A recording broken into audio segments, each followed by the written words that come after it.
Well, it happened in a record time. The Senate confirmed Amy Coney Barrett, and the left is having a meltdown. Bloomberg buys ads in Texas on behalf of Biden. Does he think that he can turn Texas blue? And chaos erupted in Philadelphia, leaving dozens of police officers injured. We've got that and much more coming up, and it starts right now.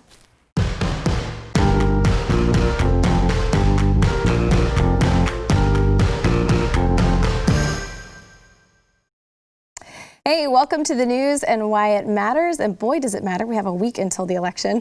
I'm Hillary Kennedy. I'm filling in for Sarah Gonzalez. And with me today, Mr. Rob Eno. Thanks for having me. Who is our BlazeTV media critic. Glad to have you back. Thanks for having me on.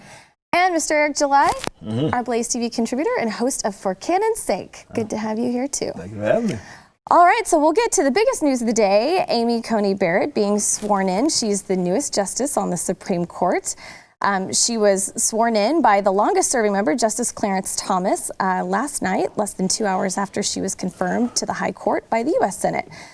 It was a 52-48 vote, and she's the fifth woman to serve on the Supreme Court and the first mother of school-aged children to be confirmed. So in her acceptance speech, Justice Amy Coney Barrett emphasizes that senators are elected to pursue their policy preferences, but judges declare independence from their private beliefs. Here's a clip. It is the job of a senator to pursue her policy preferences. In fact, it would be a dereliction of duty for her to put policy goals aside. By contrast, it is the job of a judge to resist her policy preferences. It would be a dereliction of duty for her to give in to them. Federal judges don't stand for election. Thus, they have no basis for claiming that their preferences reflect those of the people. This separation of duty from political preference is what makes the judiciary distinct among the three branches of government. A judge declares independence not only from Congress and the president, but also from the private beliefs that might otherwise move her.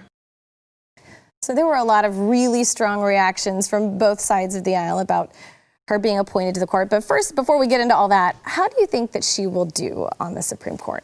Well, I think that she'll do like she's done as a federal judge. I mean, she has a record as a federal judge of applying the Constitution and applying laws as written. And that's all that anybody's ever asked. And that's what that speech was, right? That speech was, I will not legislate from the bench, which is what the left has done for my entire life. I mean, I was born, literally I was born about 7 months after Roe v. Wade. So for the entire time I was in my mother's womb, for the entire time of my life, the court has been legislating from the bench. And that's what the left has wanted them to do, which is why they were so apoplectic that Donald Trump did what every other president that's had control of the Senate within their party has done, nominated a judge, and then had them confirmed. The thing that was different the last time was that the Senate was of a different party, and there is historical precedence for that not to happen. But when they're the same, it's always happened. Right. What do you think, Eric? How do you think she's going to do? I mean, to be completely honest, I don't have the highest of hopes, but it has little to do with her and more to do with the position. Like, I don't put faith in any of these guys when it comes to that position, and that is the ideal position, what she said.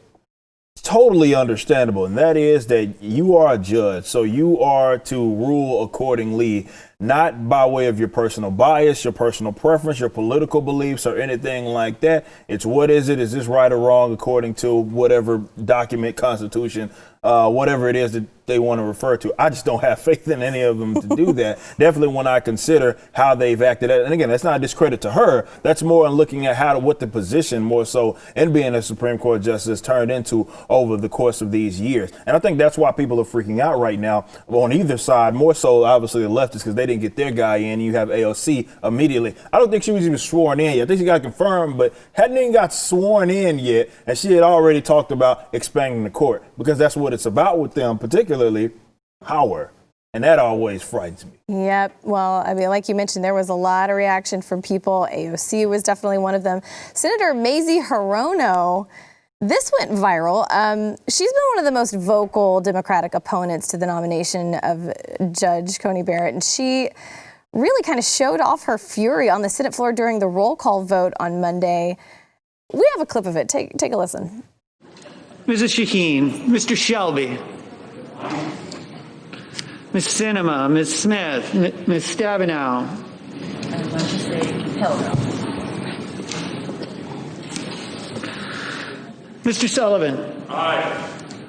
So just in case you couldn't hear that clearly, her vote against the nomination was hell no, and then kind of stomped off the floor. She was one of the Democrats who really questioned that whether Amy Coney Barrett could be fair because she's so devoted to her Catholic faith. Other people accused Hirono of religious bigotry over that suggestion. But in addition to Senator Hirono, Senate Minority Leader Chuck Schumer, he also had some pretty harsh words about this, saying that they'll regret this for a lot longer than they think and that this is one of the darkest days in Senate history. Let's listen to that. Leader McConnell has lectured the Senate before on consequences of the majority's action.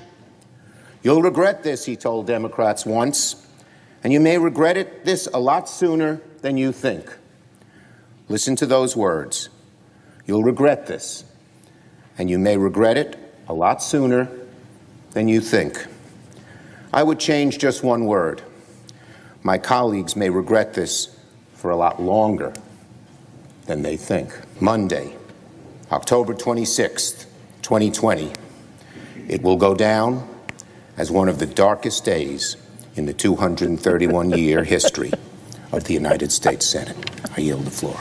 So, not 9/11, not the attack on Pearl Harbor, not slavery, not the first boat coming in 1619. That was the year, right?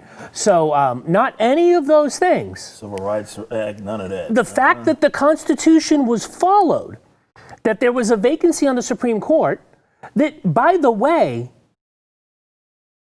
Ruth Bader Ginsburg didn't want to leave when they had control of the Senate, when she was in her 80s, and they asked her, could you leave so we could replace you with somebody so that a future Republican president does not get the chance to replace you? Mm-hmm. I mean, they asked her that. Election, you know what else somebody said? Barack Obama said elections have consequences. Last time I checked, duly elected, Donald Trump, duly kept the Senate, the Republican Party. And I hate this, well, you're just a hypocrite to say under Obama, you couldn't do it and you could do it here. My position then was the Senate gets to decide if they're going to confirm or not. And the Senate said no. And now the Senate said yes, because it's the prerogative of the Senate to advise and consent. And they advised, using Mazie Hirono words, hell no to Merrick Garland. Yes, Eric, what do you think about the reaction of liberals to her being confirmed? Well, it was about as expected. I mean, I knew they were going to freak out. I think what they anticipated, however, is that them freaking out would have somehow stopped this. And I knew that it wasn't. I mean, I think they're all the rational people was like, you're going to be mad. You'll get over it at some point, but this is going to happen. There's nothing you can do to essentially stop it. You don't have enough votes to go the other way. This is happening.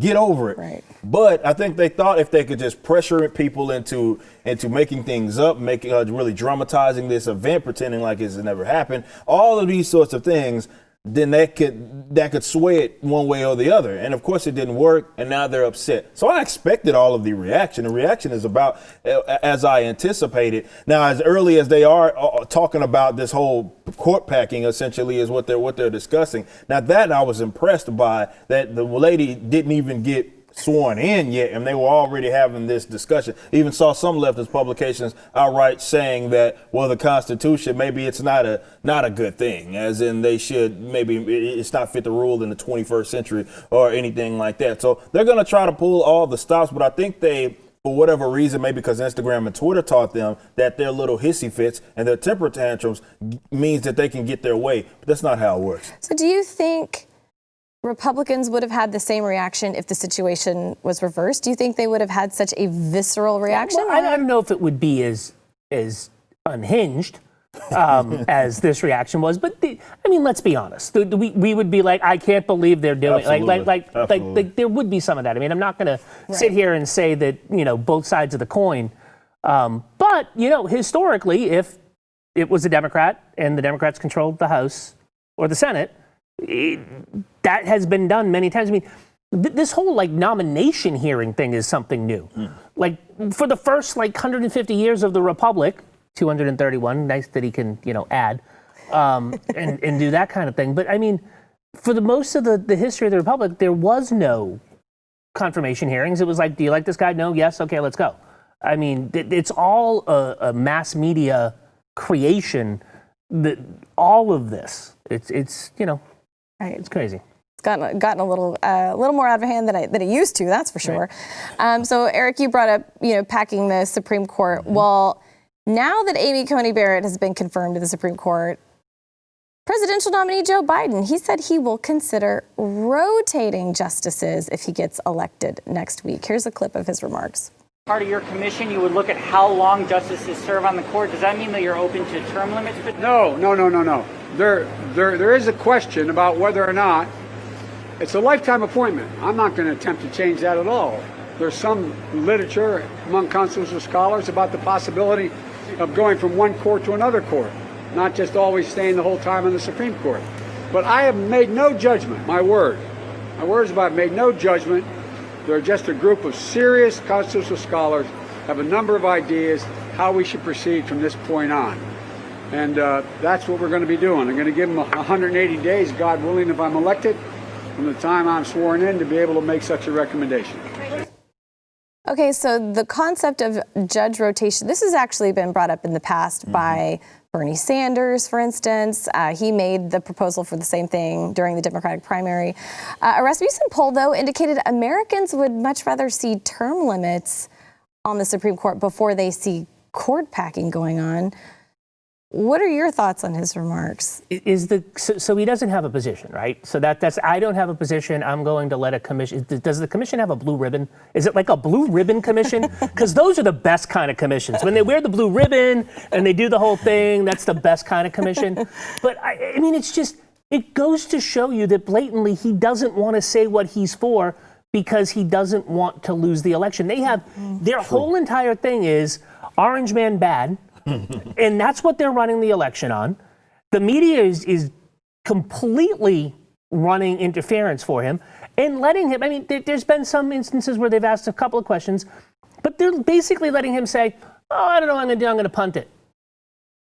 Yeah. Do you think he's more likely to rotate justices than pack the court? Because, I mean, he has said in the past that he's not for it, but it does seem like there's a lot of pressure for him to get on board. Yeah, I think that party ultimately, I know that's the way they want to lean because, again, this is all about power. It's always been about power, but certainly now that their hissy fits and the temper tantrums did not work, I absolutely believe that it's on the table, and I think that's specifically why he would refuse to answer the question when he was constantly asked about this going into the last month or so. They would ask him, and he'd just say, well, you know, I'm not going to give you that answer because that deviates from the actual position, like all this weird stuff. Think about that. For the last 3 weeks, because it's only been 3 weeks, I think, since she was nominated, we have heard from the left, you must let the people decide so that they can decide what's going to happen with the Supreme Court. He's not taking a position. He's not letting the people decide. He's like, I don't know. It's like he's like, I don't know.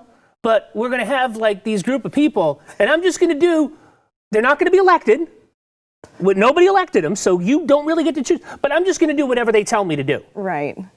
It shows completely, like you said, it's about power, and it completely upends the whole notion of, and I bet you know what, they're going to have a couple of Republicans on them. Now, they're going to be Lincoln Project Republicans, right. Trumpers, but there'll be a couple of Republicans on it, too. Right. I think you might be right, Rob. All right, so we have got more to come, but first we want to thank our sponsor, Omega XL. Man, I bet you can relate, whether it's your back, your knees, your neck, shoulder pain. The underlying cause, it's likely inflammation, and you have to defeat inflammation or it can cause permanent damage. Backed by 35 years of clinical research, Omega XL attacks the inflammation that's causing your pain. It is brilliant. Pain relievers and topical rubs, they just mask the problem. But Omega XL neutralizes the inflammation that causes painful, stiff joints and muscles. And a doctor said, with my prescription pad, I can't write anything that comes close to doing what Omega XL does. So if you're suffering with aches and pains and stiffness, you need to try Omega XL. So let's get you started. Order Omega XL now and get a second bottle free. Visit omegaxl.com/news. That's omegaxl.com/news, or you can call 800-844-4888. That's 800-844-4888. We'll be back in a minute. MSNBC host Joe Scarborough, he asserted yesterday that President Trump would kill reporters if possible, and that Russian President Vladimir Putin is more open to answering tough questions than Trump. If you don't know, Scarborough hosts MSNBC's Morning Joe. He's had a long feud with the president, and he was slamming Trump for how he handled that interview that he did on CBS's 60 Minutes with reporter Leslie Stahl. Trump, he ended the interview midway through and eventually released an unedited version ahead of CBS's airing of the program. And Scarborough said that Trump avoided answering Stahl's questions and then went on to say he would be worse to reporters than Putin if he could get away with it. Here's a clip of it. An autocratic leader from Eastern Europe, whether it's Belarus or whether it's Russia, actually, though he kills journalists, Vladimir Putin on camera actually seems a little more willing to answer tough questions when they're asked of him. Donald Trump can't even handle that. Of course, Donald Trump would kill reporters if he could get away with it. He'd do. I think even his strongest supporters would admit Trump would do whatever he could get away with. So, I mean, first of all, how can Joe Scarborough get away with a comment like that? Well, it's free press. I mean, he can say whatever he wants. I mean, he can look like an idiot while he says it, but he can say whatever he wants, right? I mean, right. Donald Trump doesn't want to answer tough questions. I mean, Joe Biden over the weekend yelled at reporters for daring to ask a question. Like, how dare you? Come on, man, right? That's his favorite thing. Come on, man, right? Donald Trump has been asked tough questions. Joe Biden has been asked, so you went to Cookout, North Carolina? It's a chain restaurant. Mm-hmm. What flavor milkshake did you get? Right. There's questions swirling around about whether he is a completely owned subsidiary of the Chinese Communist Party and is willing to go into business with the Chinese Communist Party. He said, I don't know if you guys saw that clip from Trump's rally last night, where he just played every time. Joe Biden is like the only person in the United States of America that doesn't think that the number one biggest geopolitical threat to the United States of America is China. And he said it over and over and over again. Come on, man. He doesn't get asked about that. He gets asked, so do you got like a Dr. Pepper? You got a strawberry? Sorry, Whataburger. They don't get to do the Dr. Pepper. But you get like a strawberry? You got like a banana berry float with, sprinkles on top? I mean, which one did you get, Joe? Give me a break. He does get so many softball questions. Do you think it's surprising that even after 4 years, the left still sees him as if he's some fascist dictator? Well, yeah, they do. I think that's because they have to cling to that. I mean, that's kind of how the left operates these days, is that they try to speak things into existence. You've had, as much as I may not be a fan of Trump, I would say that he's probably the most pro-gay, pro-black president that you probably had ever, just to be completely honest. Yet he is looked at as a racist, homophobic, because that's what they have said that he is. And they need that to be true in order for their particular narratives to be true. That's how they've operated for as long. When you have the media on your side, you get to do that. You get to just say whatever it is that you want. And that's your truth. And that's the truth. That's the reality. But just much like you said, the person that is not answering questions, or the person that rather gets softball questions to answer, is more so Joe Biden. So to try to, I guess that goes, it's par for the course for them to accuse Trump of what their guy more so is doing, or what they are doing effectively is more so what it is. So look, I expect this from him. It sucks when you are a person that tries to seek the truth and you see this and it's like, well, this This doesn't necessarily seem right to just flat out say that he would kill reporters. It's a little bit of a stretch, don't you think? But it's fine. I mean, they have the media on their side. They can say all kinds of crazy things. And again, if that's what they perceive as the truth, they can speak it into existence. Right. Well, 2020 has felt like a super long year. So if some of you don't remember that this happened, Michael Bloomberg, do you remember when he ran for president? It was the most expensive failed presidential bid in history. That seems like forever ago, doesn't it? Yeah. Man. All right, well, now he is spending money to boost Joe Biden in the Republican strongholds of Ohio and Texas.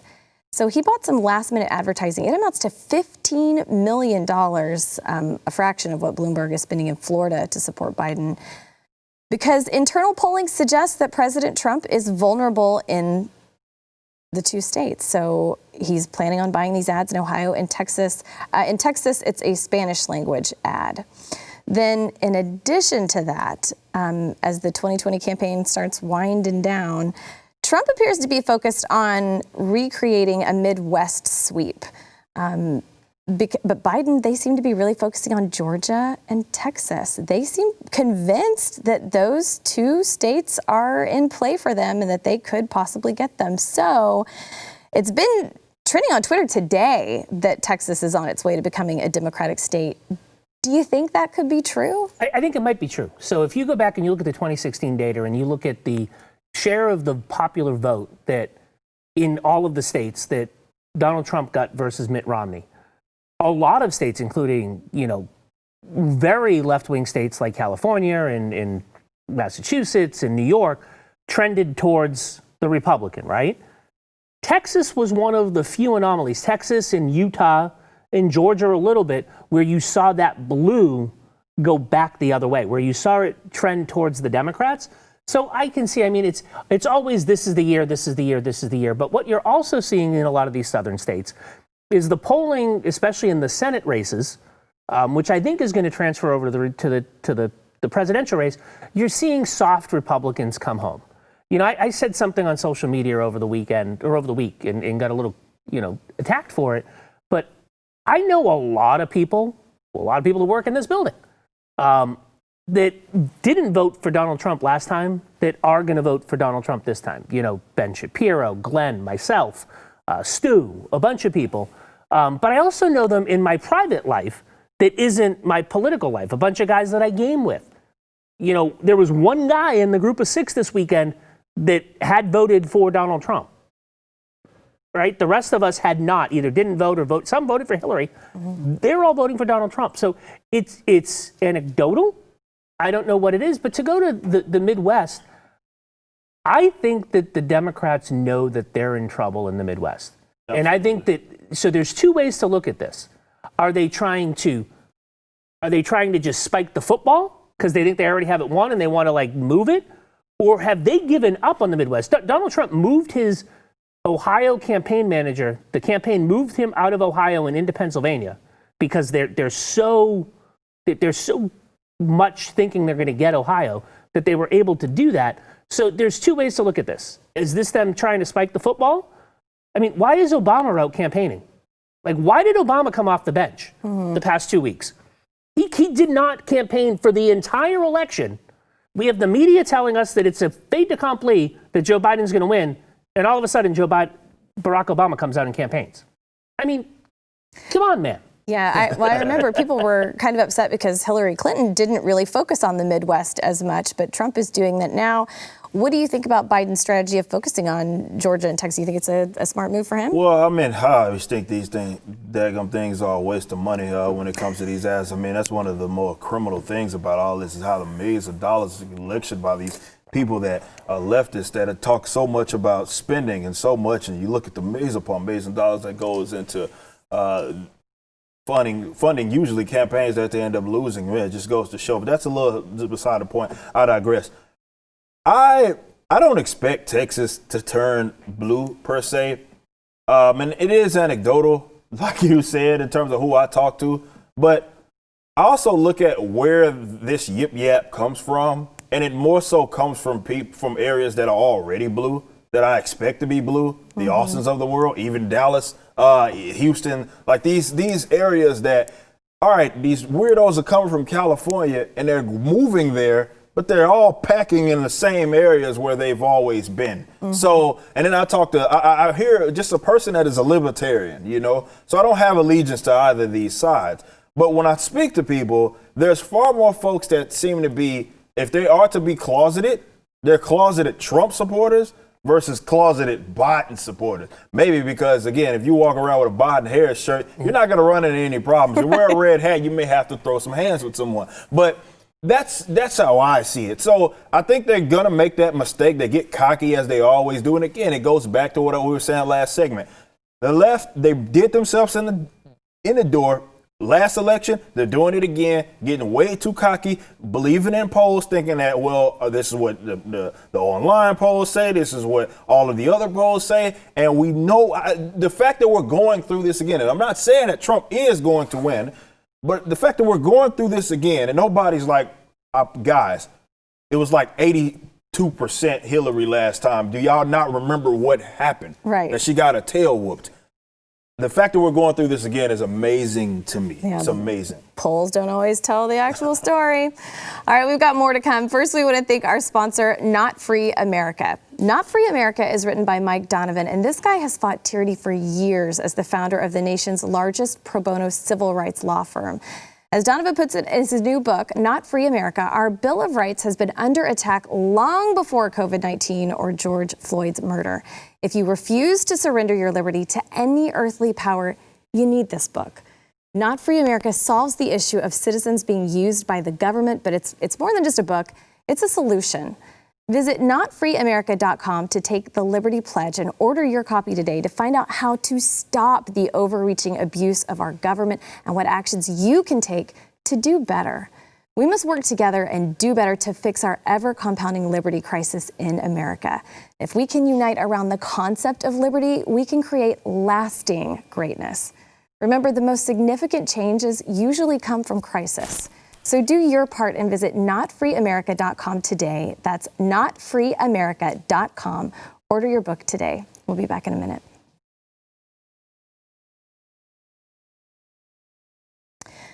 There's been some viral videos capturing mayhem that took place in Philadelphia last night after the police shooting of a 27-year-old named Walter Wallace Jr. Now, authorities fatally shot Wallace, who was reportedly armed with a knife, as police responded to the scene of a domestic incident. Now, during the incident, Wallace reportedly strode toward the officers. He refused to drop his knife. It shows that the police attacked him. Anyway, rioters came out in full force, and they were making police run for cover, and we've got video. Oh, oh, damn. Oh, get him, yeah. That's what I like. What the I like it, that's what I like. Yeah. Talking about,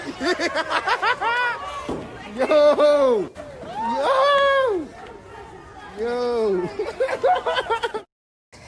It's really hard to watch and listen to. One video also appears to show an officer being struck by a pickup truck. It was a 56-year-old female sergeant who suffered a broken leg after being hit by the vehicle.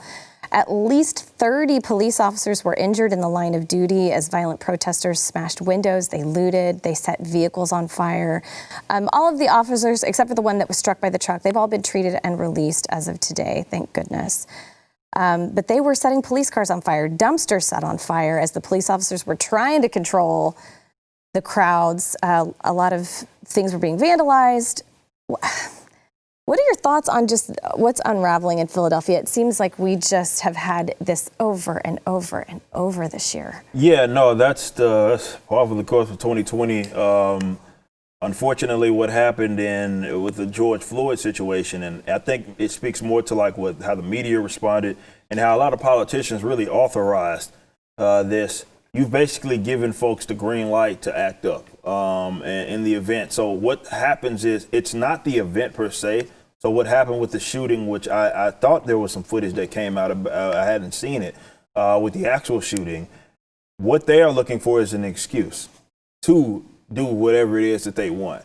So if you give them a little bit of leeway, they don't need the details, they don't need any of that, they're ready to act up. And this is the monster that they have allowed to manifest. So unfortunately, a lot of people are going to get hurt in the process, get caught in a crossfire, people's buildings or businesses or cars being set on fire that had absolutely nothing to do with this. That's what you're going to see a lot more of, because unfortunately, people have treated these people like children, and they've said, well, you have an issue, and therefore, because you're mad, you get to do whatever it is you want to. So if you want to act up, you get to act up.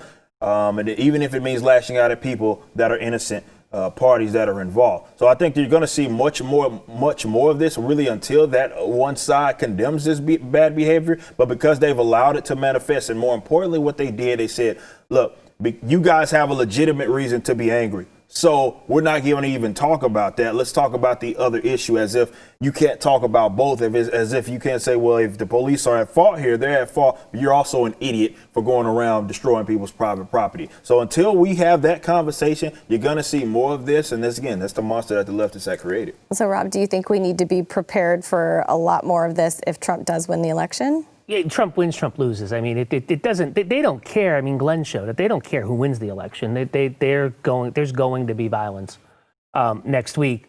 But I mean, if you want to give Trump Pennsylvania, you do that. But to your point, right? These aren't like these are African American owned businesses that they're torching in an African American neighborhood. They are destroying their own community.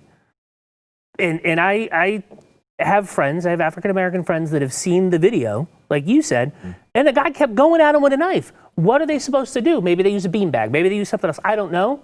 But, you know, there are times when deadly force is warranted, no matter who the other person is. But we're to such a point that anytime anything like this happens, it's a tinderbox, and it's like these things look organized too, right? It's like, are there just like groups of cells of people waiting to organize these things if they happen? Absolutely. I mean, I think that's what it is. I mean, they had weapons. They were throwing, Molotov cocktails probably, which is what's setting stuff on fire.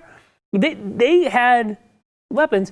And the thing is, the police department, which is an inner city police department, in a sane world, they would have formed up and just started beating it back, right? But it's not a world where you can do law and order like that. So you've got them running down the street. It's absolutely amazing that this is happening. But it's 2020, so I mean, and I feel like we've been so focused on what's going on right here in our own backyard. But some crazy things have been going on in France as well. There was a history teacher named Petit. He displayed the cartoons of Muhammed in his class in order to make a point about free expression. The father of one of his students began an internet campaign against this teacher, uploading videos to YouTube and Facebook, blasting him and claiming that he showed cartoons of Muhammad with his genitals exposed.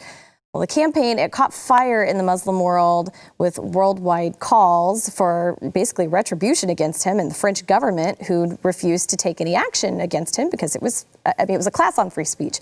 So ultimately, Petit, he was murdered and beheaded on October 16th by an 18-year-old refugee who then was actually caught and killed by police as he attempted to flee. But because of all of this, Muslims around the world, they're boycotting France after President Macron refused to condemn those cartoons of Muhammad. I mean, why haven't we heard about this? Because I've talked to lots of people about this story, and no one had really heard anything about it. Well, I think because the immigration thing it's never been a black and white issue. It has never been a black and white. This is something I've had to even explain to libertarians. Culture shock is an absolutely real thing. And what this does is it speaks to the contrary of what people had these preconceived notions on. Well, every refugee is this honest person that will never do any wrongdoing, and somebody just gets beheaded for showing a cartoon. Like, that's a bad thing. Obviously, I think we can all agree that that's a bad thing, but that's why it's not being covered, because it's not pretty, and it really speaks against some of these concepts that we've long talked about. And that's why I think the whole immigration thing does not get resolved, because people treat it as if it's black and white. And it is not. Definitely for us that have lived in Texas, me who have lived in South Texas, I know it is not as black and white. I know not every person coming over here is just. Some people are. They just want to get out of these crappy situations. Some of them aren't, and we need to stop pretending like every single one. That's the approach, and until we have that conversation, it makes folks very uncomfortable. Until we have it, you get instances like that where out of signaling, you had this influx, and then these people that are diametrically opposed to each other culturally, and then you have created tension there, and it's a time bomb waiting to go off. And then when it goes off, you want to ignore it or you want to clutch your pearls. You better start paying attention to that. Yeah. Well, and I do want to point out, we have to go to break, but I do want to point out that President Macron has held his ground on free expression. So that's good news for the people of France. All right, we will be back in just a minute. I mean, it's their boycott is a pretty big deal. And it's a boycott of French. Well, if you live in Newark, you might not like this story. Mayor Ras Baraka of Newark, New Jersey, announced yesterday non-essential businesses across the city would be required to close by 8 p.m. local time starting today. So that curfew is taking place today. It's because there's been a sharp spike in COVID-19 cases in Newark. So it says that there are more cases than every other city in their Essex County combined there in Newark. So, gosh, the high positivity rate is more than 25%. So they've also canceled sports activities, recreation facilities. So all the stores have to close by 8 p.m. except for supermarkets, pharmacies, and gas stations. Barbershops and beauty salons, they have to conduct by appointment only. He says large gatherings are still happening. Restaurants and indoor places have to be strict with the numbers they're allowing to come in. They've kind of alluded that a second shutdown could be possible if they don't get this under control. Do you think a second shutdown is possible? Oh, of course. I mean, a second shutdown, if Donald Trump remains president, is 100% possible. I think you might see some different things if the election goes a different way. But this all goes back to what coronavirus is, right? If you, people on TV, you're out there, Google EU versus United States coronavirus. You'll get a thing from Statista, as I think it is. It's a UK firm. Now, the UK was locked for a lot longer than we are. Mandatory mask mandates across most of their countries. If you look at it right now, they have surpassed daily counts. They're about 400 million people. We're 335 million people. They have shot past us. It's an exponential curve in the EU. But they did all these things. They shut down. They kept restaurants closed. It's a virus. You know, Mike Pence got slammed by the left for yesterday saying we may not be able to stop this. It is complete hubris to think that what man does will stop it. Remember when we saw those graphs, flatten the curve, 2 weeks to flatten the curve? You saw when it's flattened, and you saw it go up, and then you saw when it's not flattened and it goes up. The area under the curve, for people that remember their calculus, was the same. The area under the curve is the number of people that are going to get coronavirus. Without a vaccine, without herd immunity, the same number of people are going to get coronavirus. They're just going to get it later. Mm-hmm. I mean, it's insane to me. The only way out of this is through this. I've said it consistently. I've been ridiculed for by my friends. The only way out of this is through this. There is no way to shut it. And if you look at these European things, they were like down in here, right? So they had the little spike, and then they were like down here while the U.S. was kind of up here. And now they've just shot up because they didn't build immunity. The only country that's not like that, though, is, of course, Sweden. So I'm guessing that neither of you think a curfew will actually solve this problem. No, it's not going to solve this. People going through the motions. They've always been going through the motions. This is not going to, look, I know they've switched from deaths to cases now, and everybody always cares about cases, though it was deaths at one point. Look at all these people dying, and then it seems like there's better treatment, or maybe it's a different strain, whatever. People aren't dying as much, so now they focus on the actual cases.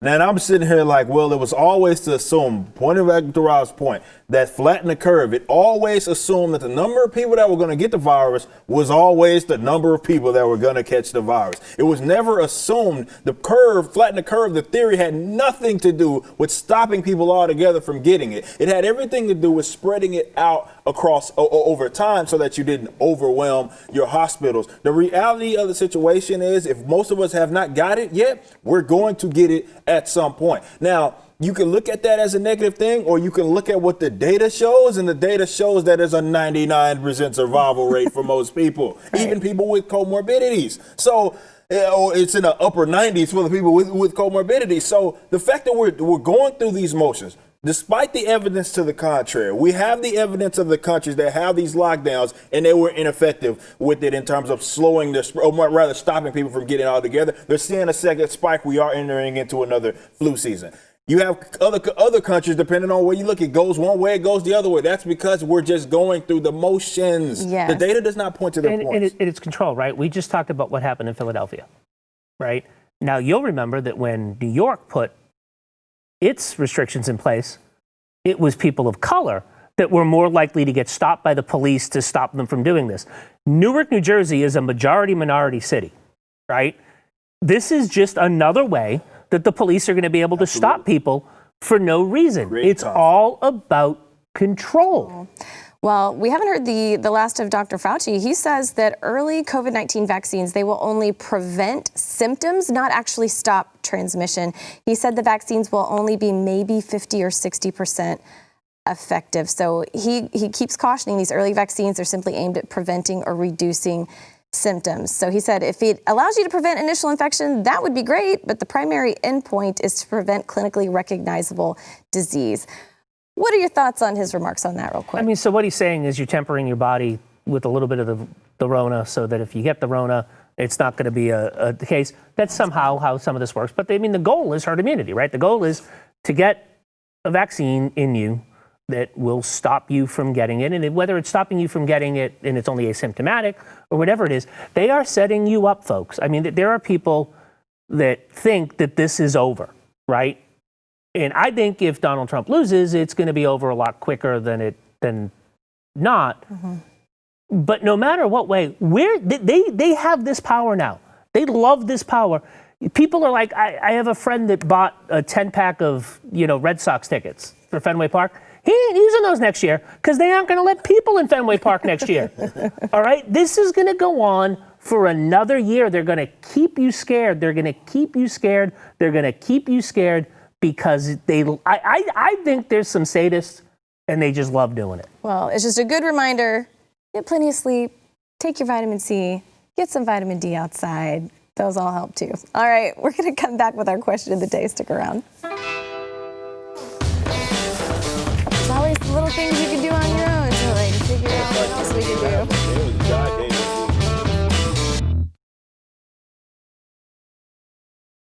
So we asked you guys yesterday, will the Hunter Biden allegation seriously impact the 2020 race? Now, 54.8% of you said yes. 45.2% of you said no, but you mentioned Ted Cruz earlier. He basically said he doesn't feel like it's going to move the needle for voters. I don't think, at this point, I don't think it's going to move the needle. They have completely shut it down. And I mean, I am fully on board with that. If Joe Biden wins, within like 3 weeks of him winning, they're going to force him to step down because they're going to say, oh my God, these really were real.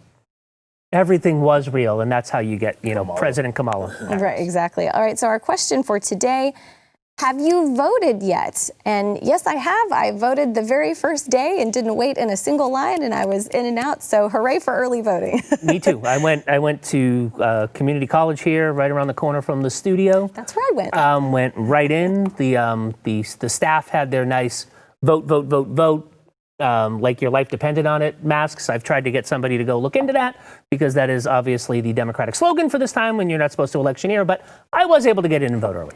Right. And No, didn't vote. So, America, I know you're going to tell me about it in the comments about how I'm going to turn this country into a socialist nation. I'm ready for it. No, I have not went and voted yet. Also, you're right, too, though. That's why we love America. Exactly. That is my right to do. That's why your vote is not voted. Everyone gets to choose for themselves. Exactly. We like our freedoms here. Let's keep it that way. Thank you guys for being on.